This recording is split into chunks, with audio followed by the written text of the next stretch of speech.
Vira News. Informação em primeiro lugar. Bem-vindo ao seu canal Vira News. Informação em primeiro lugar. Nós viemos hoje aqui no gabinete do general Mourão, candidato como vice-presidente na chapa junto com Messias Bolsonaro, o Jair Bolsonaro.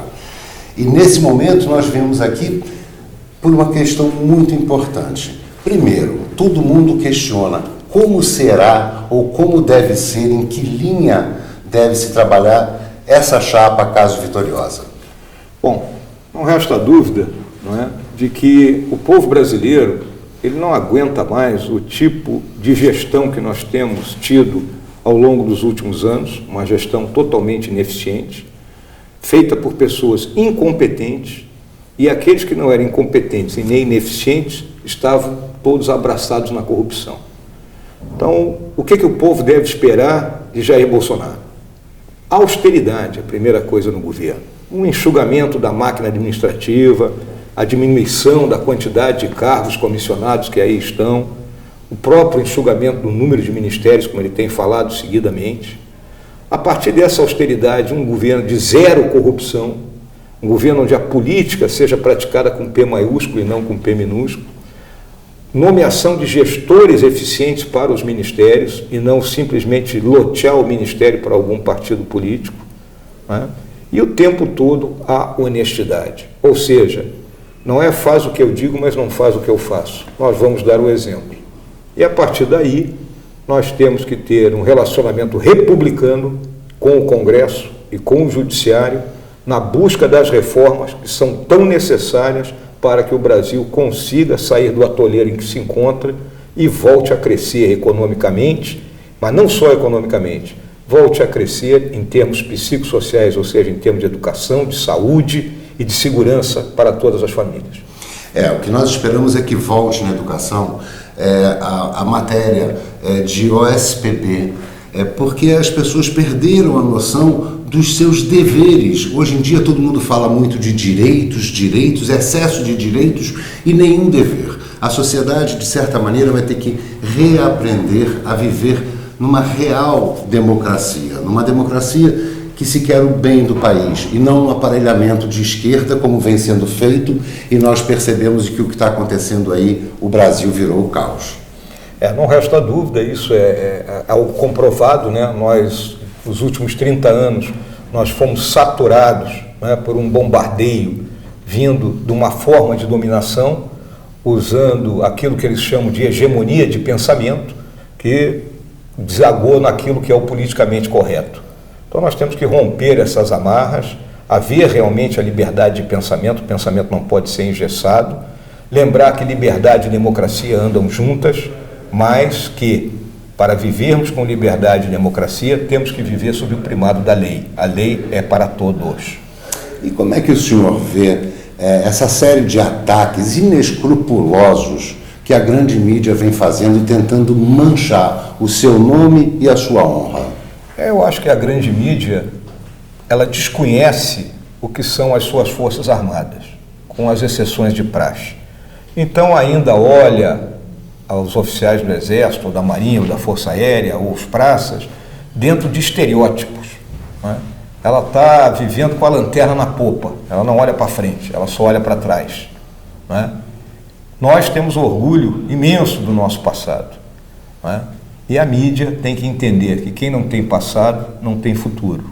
A mídia também tem que entender que ela deve discutir conosco em termos de ideias, né? E não buscando denegrir a imagem, indo até, como ocorreu nesse último final de semana, buscando ofender a honra pessoal do pai do deputado Bolsonaro. Isso é um verdadeiro absurdo. Isso é covardia. Covardia moral, que é a pior das covardias, né? Então eu vejo que a mídia, em determinado momento, ela irá entender quem é Jair Bolsonaro. Vai entender que o Jair Bolsonaro é um rapaz simples, do interior do estado de São Paulo, do Vale da Ribeira, uma das áreas mais pobres lá do interior de São Paulo, que se fez, que estudou em escola pública, que fez concurso para a escola preparatória primeiro, depois para a academia militar, sagrou-se oficial do Exército Brasileiro e depois entrou na vida pública, onde ele está há 30 anos. Então, tem que ser respeitado. E uma das questões que a gente vem trabalhando muito, general, nós junto com o coronel Enio Fontinelli, é a questão do BAN, os votos brancos, abstenções e nulos. A gente está vivendo um momento em que as pessoas não acreditam mais na política, dizem não acreditar mais nos políticos, muitos preferindo e dizendo que não irão às urnas, não querem votar. Uma grande parcela desses que dizem que não querem votar são os intervencionistas e que dizem que não irão votar porque não acreditam nessas urnas, não acreditam que haverá a lisura no nosso processo eleitoral. O que o senhor tem a dizer, que recado o senhor tem a dar para essas pessoas? Primeiro, as que não querem votar porque não acreditam mais na política. E dois, aos intervencionistas que estão inclusive pregando uma insurgência e querendo boicotar as nossas eleições desse ano. Olha, nós não podemos ser ingênuos em relação a essa problemática das urnas, né? Mas temos que acreditar no processo, né?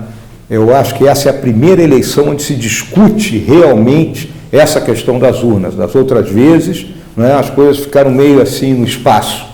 De 4 anos para cá mudou essa percepção do povo de forma geral. Então eu julgo que as urnas serão eficientes e elas darão a vitória àquele que merecer, que é o Jair Bolsonaro, viu, gente? Não tenho dúvida disso aí.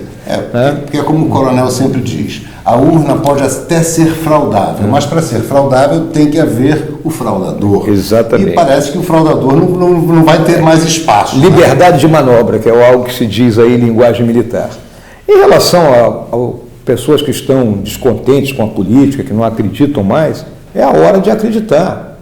Não deixe de ir votar, né? Esse é o exercício de cidadania que a gente tem que fazer.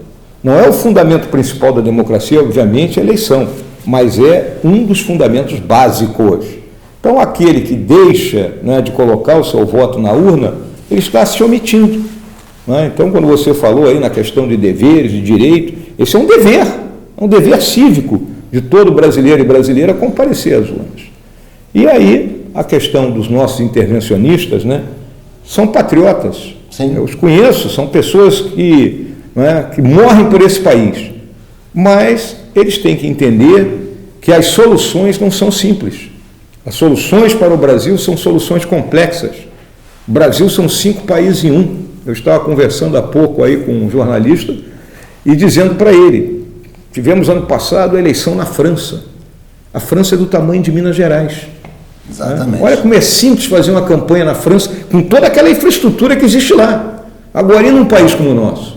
O camarada vai chegar lá em São Gabriel da Cachoeira para conversar com as comunidades, né? O cara vai chegar lá na BR-163.